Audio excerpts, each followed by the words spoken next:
It's been 6 months since the End of Dragons expansion came out, and I absolutely loved it. The maps, the music, I love the strikes and also the story. I think it is even my favorite of the 3 expansions that ArenaNet has done. It was so good that I want more. ArenaNet is currently in the process of bringing back Season 1, so that we can finally play the full Guild Wars 2 story from start to finish. And I am very happy that they are doing that.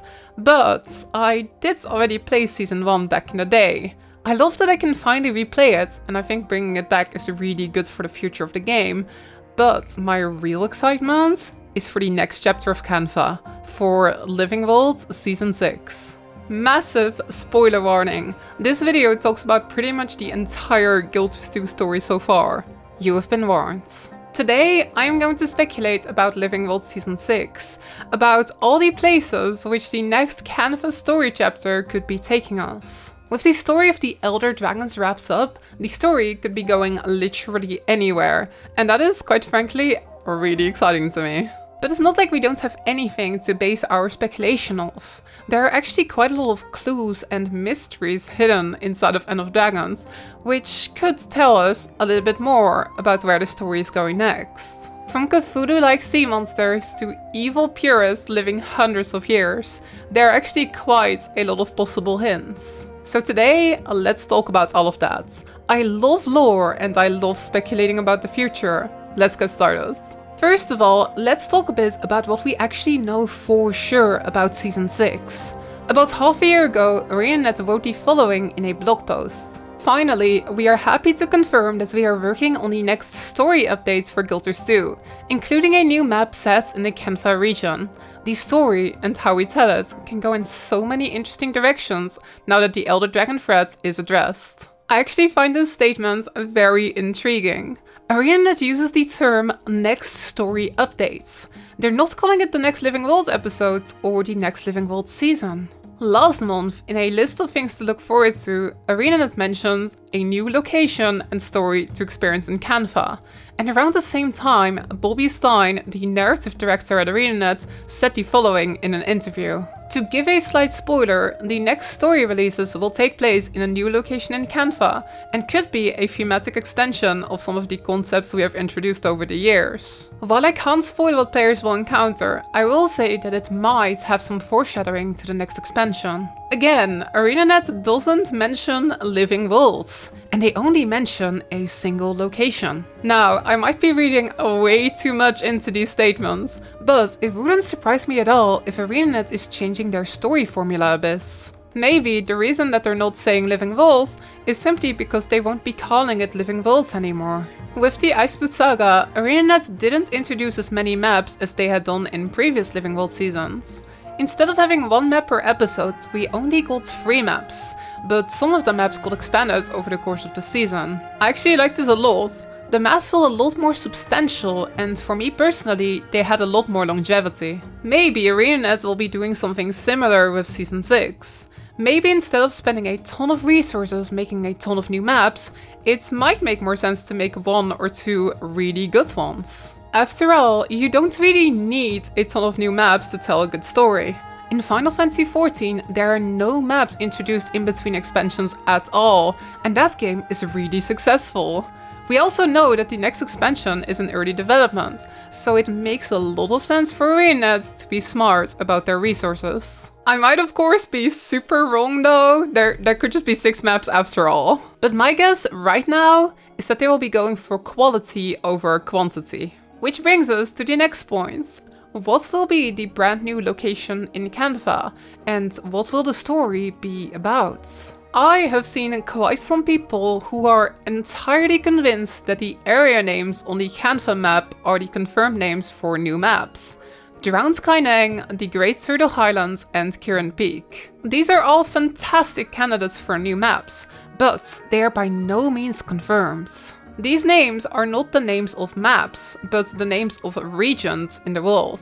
There are plenty of these region names that don't have maps at all, like Scavenger's Causeway, the Zalana, and the Isle of Janvir. With that out of the way, let's talk about possible locations. The first one, and in my opinion the most likely one, is Drowned Kaineng. To the north of New Kaining City, we find the ruins of the old, original Kaining City, which we saw in Guild Wars 1. The old city was entirely destroyed in the Zaitan disaster.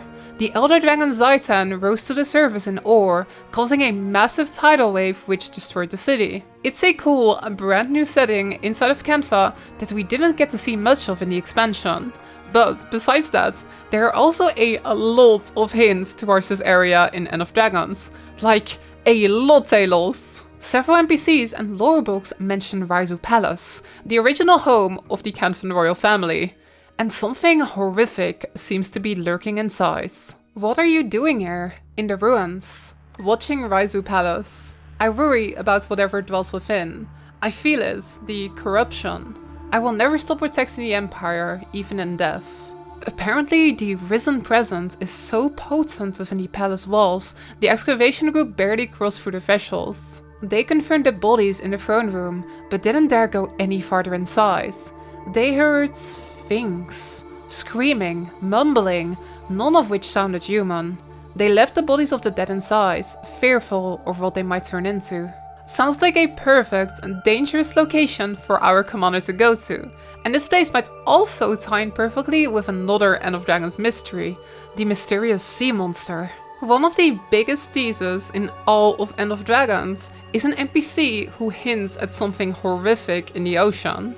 For the longest time, we thought that the mysterious deep-sea dragon had driven the Quaggons, the Kraits, the Karka, and some Largos away from their homeland in the ocean. This is why they show up in Guild Wars 2, while they didn't in Guild Wars 1.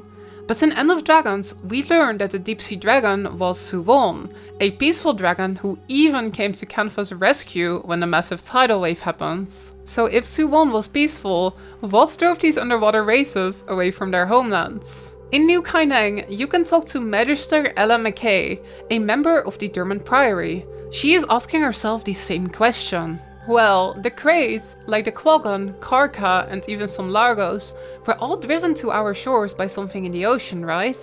We know something was scaring them all away, pushing them out. And that something was Suwon? I mean, I always assumed. I hate to admit, I assumed. Horror in the depths. Must be the dragon, right? It's always been dragons.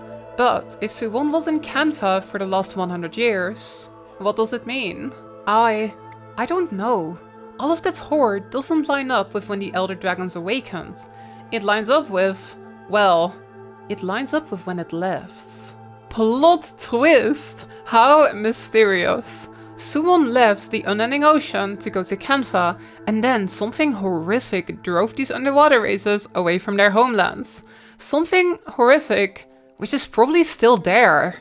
It kind of suggests that there might be some Cthulhu-style sea monster still out there in the ocean. Could this maybe even be related to the horrors in Raizu Palace? I could easily imagine a season where we go to Drowned Kaineng, go into Raizu Palace, and then go fight some horrific sea monster.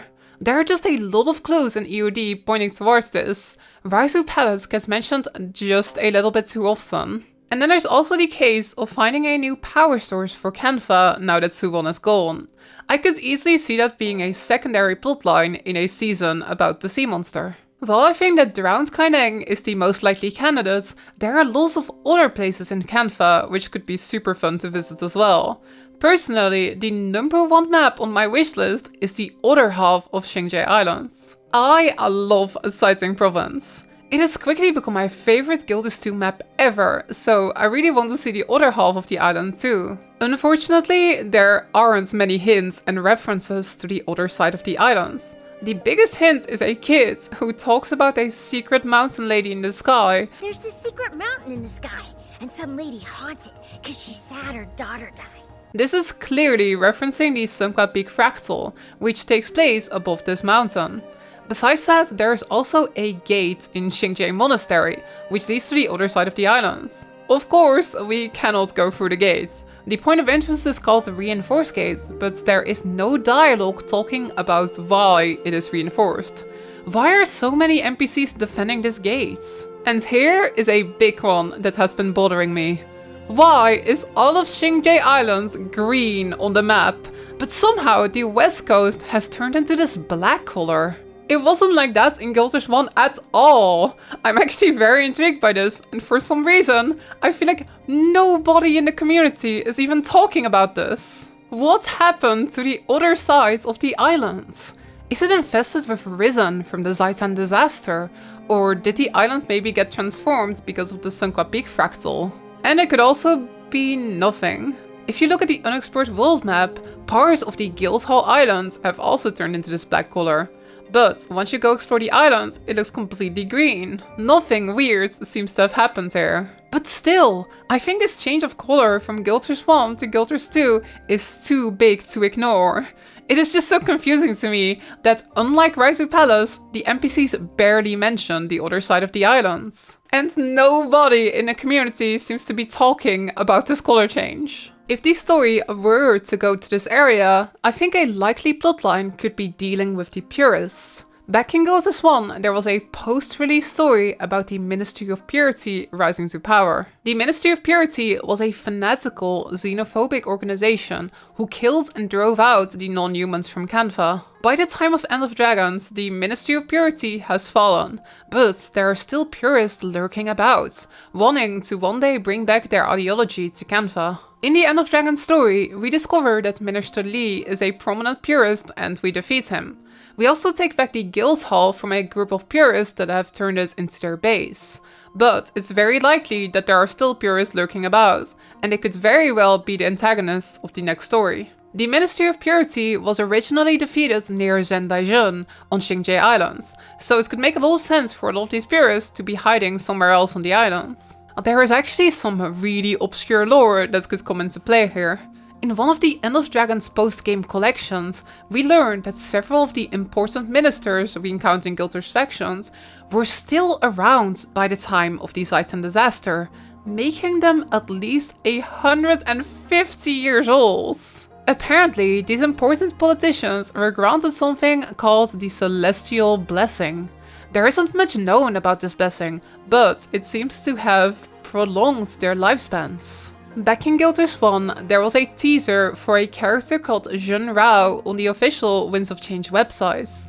He was apparently an important member of the Ministry of Purity, but we never actually got to see him in-game. He did get teased quite a bit though. There was a mini of him, and the devs even confirmed that him not appearing in the game was intentional. A popular fan theory is that Jun Rao was actually a sort of puppet master, being the secret mastermind behind the Ministry of Purity. This is not confirmed at all, and it's honestly a bit of a stretch. But if the next story is about the Ministry of Purity, I wouldn't be surprised if Jun Rao himself shows up as the ultimate villain. He could have extended his lifespan just like the ministers that I mentioned before. That would be so cool, paying off on some really ancient obscure lore. Normally, I would consider this to be very unlikely, but in End of Dragons, ArenaNet made tons of references to obscure Guild Wars 1 lore. Clearly, they have not forgotten about the old stories. Bringing back Jun Rao after all these years suddenly doesn't seem that unlikely to me. Whoa, that was a pretty big lore dump. I hope I didn't lose you there. Let's take a step back and talk about some more possible locations. Two more popular locations which people speculate about are the Great Turtle Highlands and Kirin Peak. There aren't really any hints towards either of these locations, but they are still pretty good candidates. The Great Turtle Highlands is an area north of the Jade Sea. There's not much known about it, but we got to explore a tiny part of the coastline back in Guild Wars factions. I would love to see a map here. The Jade Sea has always been one of my favorite parts of the Guild Wars universe. We got to go there in Dragon's End, but that map is kind of a war zone. It's a bit smaller than the other EOD maps, and most of the content revolves around the big meta events. I would really like to see a larger, more peaceful Jade Sea map, and the area north of Dragon's End seems perfect for that. We could revisit Cavalon, Boreas Seabeds, and other areas from factions, while also getting to see a bit of the Great Turtle Highlands. Kirin Peak is an area all the way in the south of Canva. This is another area which we never really got to explore much, and we don't really know much about. However, there is a large fortress very clearly visible on the world map, which has led to many people speculating that we will visit this area at some point. The fortress on the map is actually a throwback to Guild Wars 1. In the bonus mission pack, there was a mission where you played as Master Togo and clashed against Minister Rona, the owner of this estate. The area looks really pretty. From the fortress, you can see this beautiful mountain range. I love that they put this fortress on the map in End of Dragons, and I would love to see this area be expanded upon. We've never known much about what's down here, and well, also just really love mountainous areas. I think we have now discussed the most likely maps for Living World Season 6. There are, of course, plenty of other areas on the map, like this mysterious island down here, but we really have no information about these areas whatsoever. If they do end up going with a brand new area like this, I actually think that would be pretty exciting. I really enjoyed going to the Sandswept Isles in Season 4, which was an area that we had only ever seen on the map in Guild Wars 1. I have seen some people speculate about the Domain of Winds over in Krysa. That would, in my opinion, be an awesome candidate as well. We have made lots of Tengu friends over in Canva. This is a place of refuge. And in the Iceboot saga, we even worked together a bit with a Tengu of the Domain of Winds. Opening up this area would be really exciting. It's something fans have wanted for literally a decade. A story about the Canva Tengu and the Teria Tengu meeting each other for the first time in centuries would also just be really interesting. However, I don't think the Domain of Winds is super likely, simply because ArenaNet has mentioned that we will be going to a new location in Canva. The Domain of Winds isn't exactly in Canva. It could still be possible that we would go there later on in the season, but I am not holding my breath. There is actually one more location which I really want to talk about, even though technically it isn't really in Canva either. It's kinda close at least. I am talking about the Battle Isles. The Battle Isles is this group of islands that is visible on the world map. In Guild Wars 1, the Battle Isles served as the PvP hub. There were different areas you could visit, from which you could queue up for different PvP game modes. The Zaician Order, followers of Balthazar, had a large presence here. Balthazar was the god of war, after all, so it kind of fits with the whole PvP thing. The main city on the Battle Isles was even the Great Temple of Balthazar. The Battle Isles were flooded during the Zaitan disaster, but you can see on the world map that the islands haven't been flooded entirely. I could totally see the story of Season 6 taking us here. Maybe the human gods are returning to Teria now that the Elder Dragon threat has been dealt with. After all, that was the main reason they left in the first place. The Battle Isles, with their strong connection to Balthazar, could be a great location for a story like that. There is actually a fairly substantial hint about such a story in the description of the legendary Vision. They killed him, Balthazar. If Lissa ever learns of this, I don't know what she would do, what any of them would do. They still claim benevolence, but let's hope that they weren't watching too closely. It could be really interesting to see the human gods return to Teria and see how they respond to Balthazar's death. Especially Lissa seems like she would not be happy. I think this story has a ton of potential, and I could even see it being the plot of the next expansion. That is, of course, quite a reach, but it is certainly a story which I would love to see explored. And the Battle Isles seem like they could play quite a vital role in such a story. Okay, I think now we have covered pretty much all the possible Season 6 hints and covered the most likely locations. I could, of course, be entirely wrong. I think it will be pretty fun looking back at this video a year from now. I really hope you enjoyed the video. I love speculating about stuff like this. I'm actually very curious what you think. Do you think Season 6 will be a different format from the previous seasons? Where do you think the next map will be? And what do you think the story will be about? Do you kinda agree with my speculation, or do you think I am entirely wrong? Make sure to let me know what you think in the comments. Or over on Twitch. I stream almost every single day over at twitch.tv/Numanity, and I love talking about stuff like this. If you do too, definitely stop by sometime. You can also join my Discord server for lots of Guild Wars 2 discussion, or you can follow me on Twitter at Lara_IRL. Thank you so much for watching, and I will see you next time.